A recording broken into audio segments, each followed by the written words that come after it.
बदलापुरातील एका नामांकित शाळेत शिकणाऱ्या 2 चिमुकल्या मुलींवर लैंगिक अत्याचार झाल्याच्या घटनेनं संपूर्ण राज्यात संतापाची लाट उसळली आहे। दर्यापूर येथे छत्रपती शिवाजी महाराज चौकात या घटनेचा तीव्र निषेध व्यक्त करण्यात आलाय।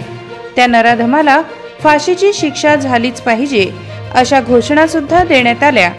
यावेळी दर्यापूर तालुक्यातील सर्वच पक्षाचे पदाधिकारी व पत्रकार उपस्थित होते।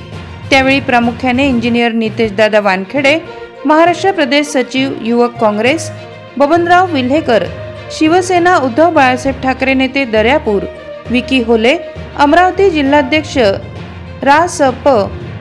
शिवाजीराव देशमुख, माजी नगरसेवक स्वप्नील कराळे, अमरावती जिल्हाध्यक्ष संभाजी ब्रिगेड दीपक बगाडे, शीलवंत रायबोले, पत्रकार दैनिक मतदार बुद्धभूषण गवई, शेख फैजान, योगेश बुंदे, ॲडव्होकेट विद्यासागर वानखेडे, जगदीश कांबे उपस्थित होते।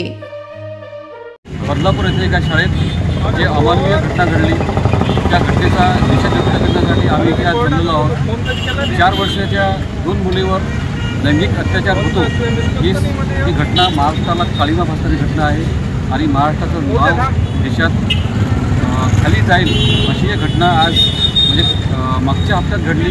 त्या घटनेनंतर आज हे पडसाद या महाराष्ट्रात उमटलेले आहेत। त्याचा निषेध आम्ही दर्यापूर व्यक्त करत आहोत। म्हणजे या नराधमांना मुलींचं वय काय आणि काय करायला पाहिजे, या अशा नराधमांना फाशी शिक्षा दिल्याशिवाय दुसरा पर्याय नाही आणि हे सर्व कारवाई जलद व्हावी। कुठल्याही गोष्टीची वाट न पाहता त्वरित लवकरात लवकर यांना फाशी शिक्षा देण्यात यावी अशी आम्ही मागणी या ठिकाणी करतो।